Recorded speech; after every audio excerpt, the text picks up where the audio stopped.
Trabajo como investigador, centrándome en arquitectura, cronologías de construcción, planificación urbana y los mecanismos cotidianos detrás de cómo las ciudades llegaron a existir.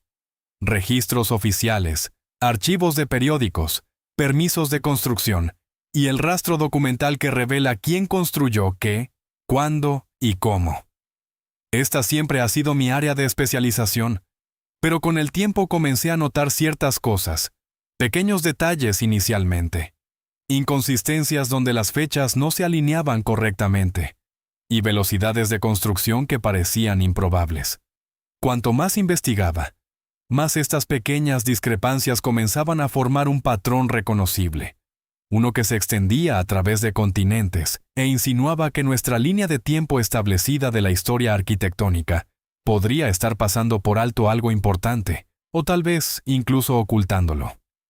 Existe la posibilidad de que estas magníficas estructuras no fueran realmente construidas durante los periodos de tiempo que nos han dicho, que ya estaban allí, heredadas, reutilizadas y reclamadas como nuevas. Esto es lo que mi investigación descubrió. Todo comenzó con la Exposición Universal Colombina celebrada en Chicago durante 1893, donde el relato oficial es ampliamente reconocido.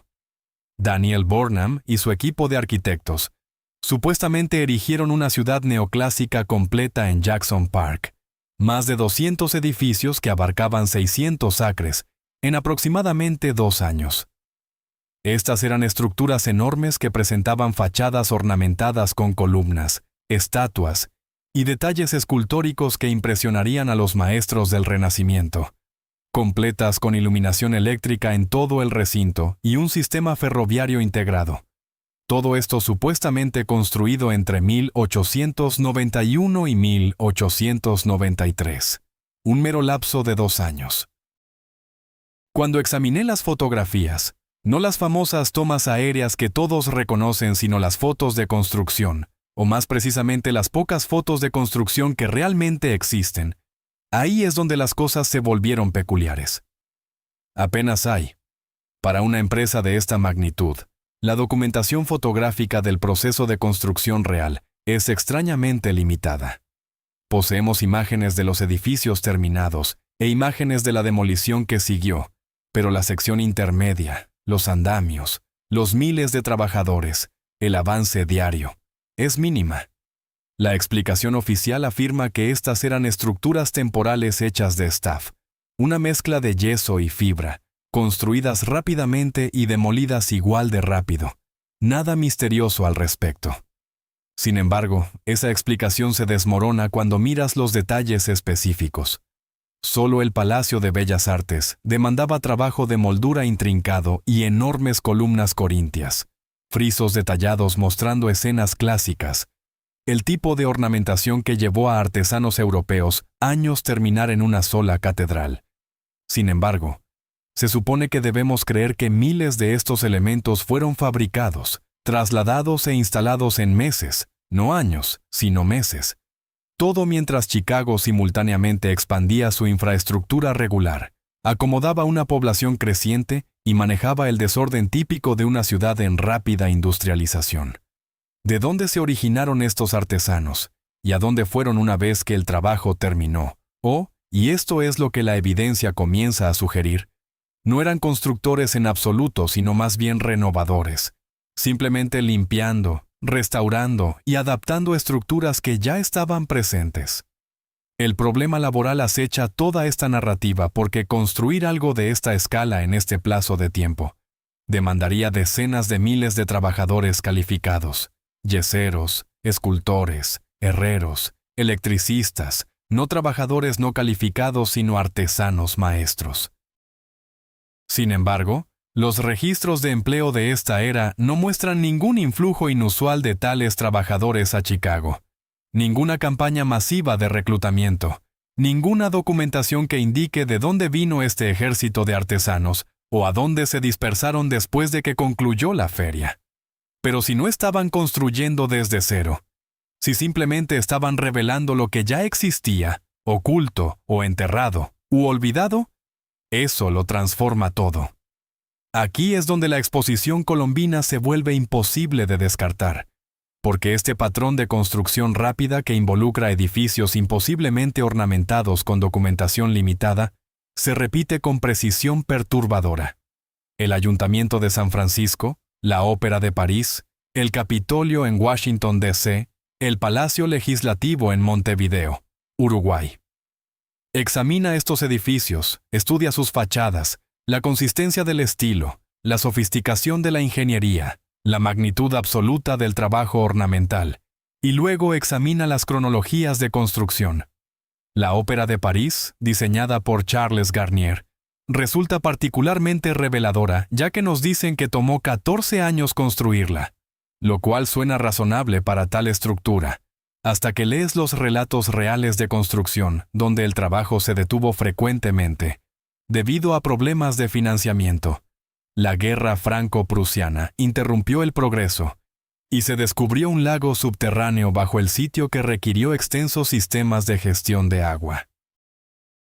Con todos estos retrasos y complicaciones, ¿cómo lograron completar los intrincados frescos del techo, el elaborado trabajo dorado, la gran escalera de mármol con sus complejas balaustradas y los cientos de elementos escultóricos? La cronología solo tiene sentido si la construcción real procedió a un ritmo imposiblemente rápido, durante los breves periodos cuando el trabajo estaba activo, a menos que el trabajo no fuera construcción en absoluto, sino excavación, descubrimiento y restauración de algo que existía antes de la participación de Garnier por completo. Cuanto más profundizaba en los registros, más descubría este patrón idéntico. Proyectos de construcción que enfrentaron retrasos documentados, escasez de fondos y problemas técnicos, pero que de alguna manera entregaron edificios terminados de complejidad impresionante a tiempo, o antes de lo previsto, y una vez que lo reconoces, no puedes ignorarlo. La velocidad de construcción es solo una pieza del rompecabezas, sin embargo, porque los materiales mismos presentan otro problema. Muchas de estas grandes estructuras de finales de 1800 y principios de 1900 presentan cimientos de granito, columnas de mármol, accesorios de bronce y trabajo de piedra intrincado que desafiaría los métodos de fabricación modernos. Sin embargo, nos dicen que fueron construidas durante una era, cuando el método de construcción principal todavía involucraba carretas tiradas por caballos y herramientas manuales. El templo de Salt Lake, en Utah, ofrece un caso de estudio perfecto con fechas oficiales de construcción desde 1853 hasta 1893.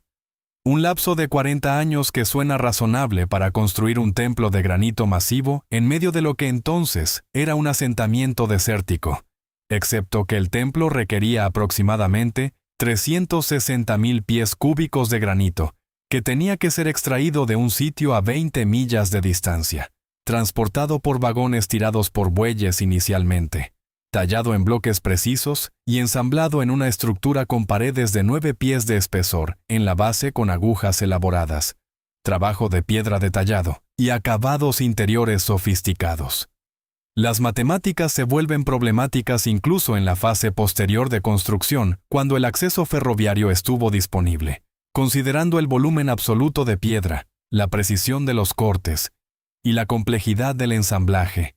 Tensa la credibilidad, porque esta no era construcción de fortaleza toscamente labrada, sino mampostería de precisión que requería cortadores de piedra maestros. ¿Dónde están los registros de la operación de cantería? Los libros de empleo para los cientos de cortadores de piedra necesarios para tal trabajo, los inventarios de herramientas, los manifiestos de equipo, la documentación de la cadena de suministro. Son escasos, fragmentarios, a menudo faltan por completo, o quizás estos registros no existen porque el trabajo que se estaba haciendo no era lo que nos dicen que era. Quizás estaban adaptando cimientos existentes, limpiando escombros de estructuras que habían sido enterradas, abandonadas o deliberadamente ocultadas. Esto plantea una pregunta directa pero crucial. Si estos edificios fueron genuinamente construidos durante estos periodos documentados, ¿por qué el rastro documental es tan incompleto? Los proyectos de construcción generan cantidades masivas de documentación que incluyen contratos, pedidos de materiales, nóminas, registros de inspección e informes de accidentes.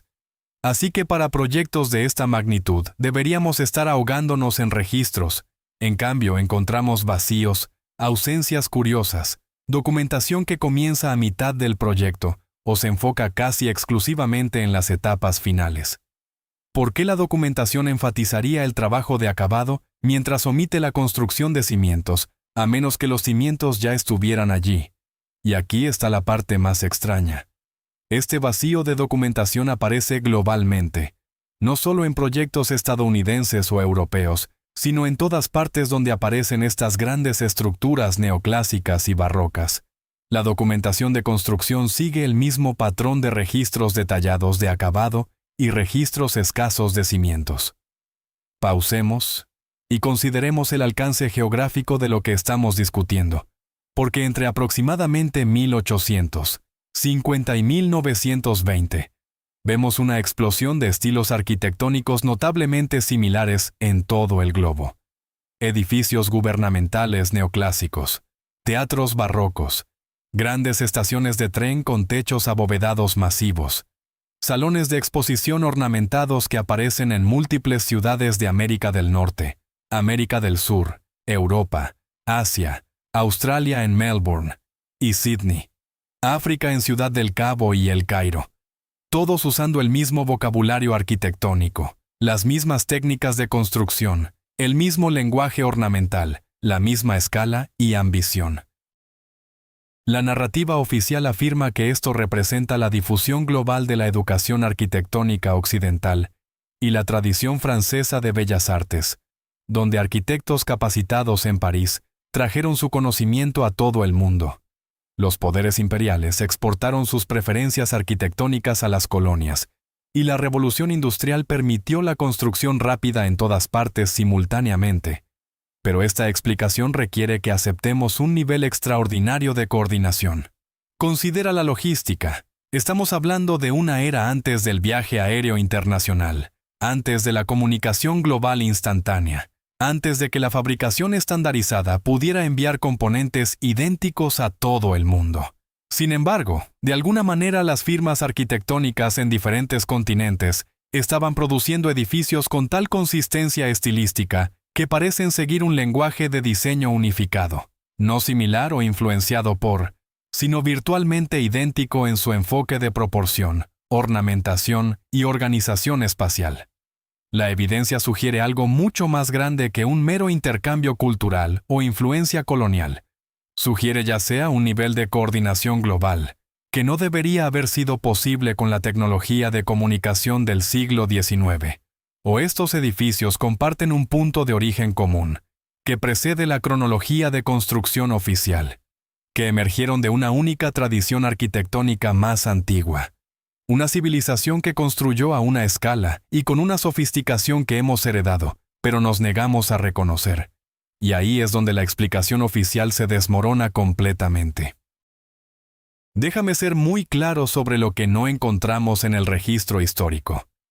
No encontramos un camino evolutivo claro, porque en el desarrollo arquitectónico legítimo, puedes rastrear la progresión donde el románico lleva al gótico y el gótico evoluciona al renacimiento. Ves fases experimentales, edificios de transición donde los arquitectos claramente están descubriendo las cosas. Ves fracasos y variaciones regionales basadas en materiales disponibles y tradiciones de construcción locales. Pero con estas grandes estructuras del periodo 1850 a 1920, aparecen completamente formadas sin fase de prototipo torpe, sin periodo regional de prueba y error. Solo aparición repentina de ejecución a nivel maestro, en múltiples continentes, simultáneamente como si el conocimiento ya estuviera allí, como si las plantillas, las técnicas, los sistemas proporcionales estuvieran siendo copiados de algo que vino antes. No encontramos instituciones de capacitación adecuadas, porque construir estas estructuras requería miles y miles de artesanos maestros, incluyendo canteros, yeseros, escultores y metalurgistas. Entonces, ¿dónde se capacitaron todos? Las escuelas de arquitectura documentadas del periodo no podrían haber producido tantos profesionales calificados, y los sistemas de aprendizaje no podrían haber escalado tan rápidamente. Sin embargo, de alguna manera había suficientes artesanos maestros disponibles en docenas de ciudades en todo el mundo para ejecutar estos proyectos complejos simultáneamente. O eran artesanos en absoluto, eran trabajadores y obreros encargados no de crear, sino de descubrir, limpiar y restaurar lo que ya estaba de pie bajo tierra y escombros acumulados. Tampoco encontramos las cadenas de suministro porque mármol de Italia, granito de canteras regionales, vidrio especializado y accesorios de bronce significaban que los requisitos de materiales para solo uno de estos edificios habrían sido enormes. Multiplica eso por cientos de estructuras siendo construidas en décadas unas de otras, y necesitas canteras a escala industrial, metalurgia e infraestructura de transporte. Sin embargo, los registros de minería y transporte de este periodo no reflejan operaciones de escala suficiente con no suficientes canteras, no suficiente capacidad de carga, no suficiente extracción de materia prima para dar cuenta de toda esta construcción. Los números no cuadran a menos que la mayoría de los materiales ya estuvieran en su lugar, ya parte de estructuras que habían estado de pie por mucho más tiempo de lo que estamos dispuestos a admitir. Y aquí es donde se pone verdaderamente extraño. Muchas de estas estructuras incorporan técnicas de construcción que, según nuestra cronología aceptada, no deberían haber estado disponibles aún, o logran hazañas que desafiarían los métodos de construcción modernos, usando tecnología supuestamente primitiva. La cúpula del Capitolio de Estados Unidos, por ejemplo, está hecha de hierro fundido que pesa 8.900.9.200 libras, y fue ensamblada 288 pies sobre el suelo con construcción oficial de 1855 a 1866 durante la Guerra Civil. Así que mientras la nación estaba literalmente en guerra consigo misma, mientras los recursos se desviaban a la producción militar y la mano de obra era escasa, de alguna manera este emprendimiento arquitectónico masivo procedió y se completó exitosamente. Las tolerancias de ingeniería requeridas para tal estructura son extraordinarias porque cada pieza de hierro tenía que ser fabricada precisamente para encajar con cientos de otras piezas, y las tensiones tenían que ser calculadas con extrema precisión ya que demasiado débil, y la cúpula colapsa, demasiado pesada y aplasta la estructura de soporte, lo cual requiere modelado matemático sofisticado y consistencia metalúrgica. Y todo fue hecho con tecnología de 1850 supuestamente. O la cúpula ya estaba allí, y lo que estamos viendo en el registro histórico es meramente la restauración, la reclamación, la reapropiación de infraestructura existente. Considera los cimientos del Palacio de Westminster en Londres, construido sobre tierra recuperada del pantano junto al Támesis, donde las fechas oficiales de construcción de 1840 a 1876 nos dicen que esto fue logrado usando bombas de vapor y destreza de ingeniería victoriana. Pero aquí está la cosa. Estudios modernos de penetración de tierra del sitio revelan trabajo de cimientos de sofisticación extraordinaria, no solo adecuado para el edificio arriba, sino sobreconstruido a un grado que parece excesivo para lo que los ingenieros victorianos habrían sabido sobre mecánica de suelos y distribución de carga. ¿Por qué habrían construido cimientos mucho más fuertes de lo que su conocimiento de ingeniería contemporáneo sugeriría que era necesario, a menos que no los construyeran en absoluto, a menos que supieran algo que asumimos que no sabían, a menos que estuvieran trabajando con especificaciones que venían de otro lugar, o a menos que, y esta es la hipótesis que emerge de la evidencia, estuvieran renovando o reutilizando cimientos que ya existían, cimientos colocados por manos que nos han enseñado a olvidar. Un patrón más merece mención. Quizás el patrón más inquietante de todos. Cuando estos proyectos de construcción masivos terminaron, cuando las exposiciones cerraron y los edificios de la feria fueron demolidos, cuando la moda arquitectónica supuestamente cambió hacia el modernismo, hay un extraño silencio en el registro cultural sobre lo que se perdió.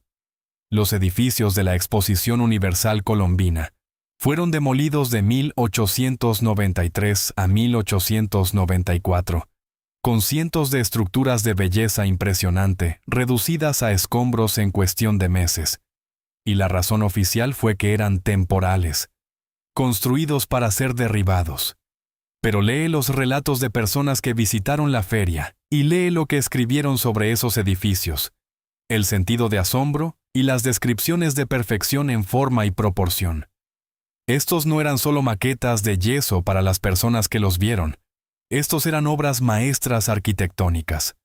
Sin embargo, cuando fueron demolidos, hay notablemente poca protesta, ningún movimiento de preservación, ningún patrón adinerado tratando de salvar incluso un edificio, ningún arquitecto argumentando que estas estructuras deberían ser mantenidas como ejemplos del arte. Solo aceptación y acuerdo de que sí, todos estos deberían demolerse. ¿Por qué la gente aceptaría la destrucción de lo que ellos mismos describieron como perfecto, a menos que entendieran a algún nivel lo que estos edificios realmente representaban? A menos que estas estructuras fueran evidencia de algo que no podía permitirse que permaneciera. El mismo patrón aparece con las ferias mundiales en todo el globo en San Francisco, 1894, Buffalo 1901 y Seattle 1909, donde complejos arquitectónicos enormes construidos a un gasto tremendo fueron demolidos casi inmediatamente con resistencia pública mínima. Entonces, ¿por qué, si estos representaban el pináculo del logro arquitectónico contemporáneo como nos dicen que lo hicieron? ¿Por qué todos estaban tan dispuestos a verlos destruidos, a menos que la gente supiera algo? A menos que hubiera un entendimiento, tácito pero ampliamente compartido, de que estos edificios nunca fueron destinados a ser permanentes, no porque estuvieran mal construidos, sino porque eran evidencia de una arquitectura heredada, evidencia de los logros de una civilización anterior siendo presentados como logros contemporáneos, evidencia de algo que necesitaba ser manejado, controlado y eventualmente borrado. La evidencia sugiere no solo misterios arquitectónicos, sino gestión coordinada de la memoria institucional, un oscurecimiento deliberado de lo que vino antes. Entonces, ¿dónde nos deja esto? Con preguntas importantes que la cronología oficial lucha por responder. ¿Cómo fueron construidas cientos de estructuras ornamentadas en 6 continentes en un periodo notablemente corto, usando métodos de construcción que no deberían haber sido capaces de tal velocidad? ¿O fueron construidas en absoluto? Fueron heredadas, excavadas, restauradas y reclamadas como nueva construcción. ¿Por qué estos edificios comparten un lenguaje arquitectónico tan consistente, a pesar de estar separados por océanos y continentes? Porque emergieron de la misma fuente, los mismos constructores olvidados, la misma civilización perdida. ¿De dónde vino la fuerza laboral masiva de artesanos calificados y a dónde desaparecieron? ¿O eran simplemente equipos de mantenimiento, equipos de limpieza, trabajadores encargados de hacer que las estructuras antiguas lucieran presentables en lugar de crear nuevas? ¿Por qué la documentación de construcción es tan fragmentaria para proyectos que deberían haber generado registros extensos? Porque el trabajo real no era construcción, sino ocultamiento de la verdad sobre los orígenes de estos edificios. ¿Cómo se lograron hazañas de ingeniería que desafían nuestra comprensión de la tecnología apropiada del período? Porque la tecnología no era de ese período en absoluto. ¿Por qué hubo tan poca resistencia a demoler edificios que los contemporáneos describieron como maravillas arquitectónicas? Porque estos edificios contaban una historia que no podía permitirse que persistiera. Y quizás lo más importante, ¿qué vino antes? Porque esa es la pregunta en el corazón de todo esto. No cómo fueron construidos estos edificios, no cuándo fueron construidos, no por quién o bajo qué movimiento arquitectónico, o usando qué métodos de construcción específicos, ¿no? La pregunta real es, ¿qué tradición arquitectónica heredaron? ¿De qué sistema de conocimiento estaban extrayendo? ¿Qué civilización dejó estas estructuras atrás? ¿Y por qué nos han enseñado a olvidarla? ¿Qué vino antes de que comience nuestra línea de tiempo aceptada? Todavía estudio los edificios, todavía examino las fotografías, Todavía leo los relatos de construcción buscando respuestas en los vacíos entre las explicaciones oficiales. Y los vacíos están ahí innegablemente, consistentemente, a través de continentes y a través de décadas. El patrón se repite con precisión inquietante. Estructuras sofisticadas que aparecen completamente formadas, construcción rápida con documentación escasa, coordinación estilística global que sugiere una única fuente, y luego, abandono y demolición repentina de estos enfoques arquitectónicos en favor del modernismo. Algo sucedió, algo que dejó atrás edificios que todavía estamos usando hoy, mientras insistimos en una cronología de construcción que no se sostiene del todo bajo escrutinio. Algo que requirió explicar toda la arquitectura de una civilización atribuyéndola a unas pocas décadas de ingeniería victoriana. Quizás estos edificios son remanentes, sobras de un mundo que nos dicen que nunca existió. Quizás lo que llamamos construcción era realmente excavación. Quizás lo que llamamos genio arquitectónico era realmente herencia arquitectónica. No afirmo saber qué era ese algo, pero sé que las preguntas son válidas. Sé que las inconsistencias son reales.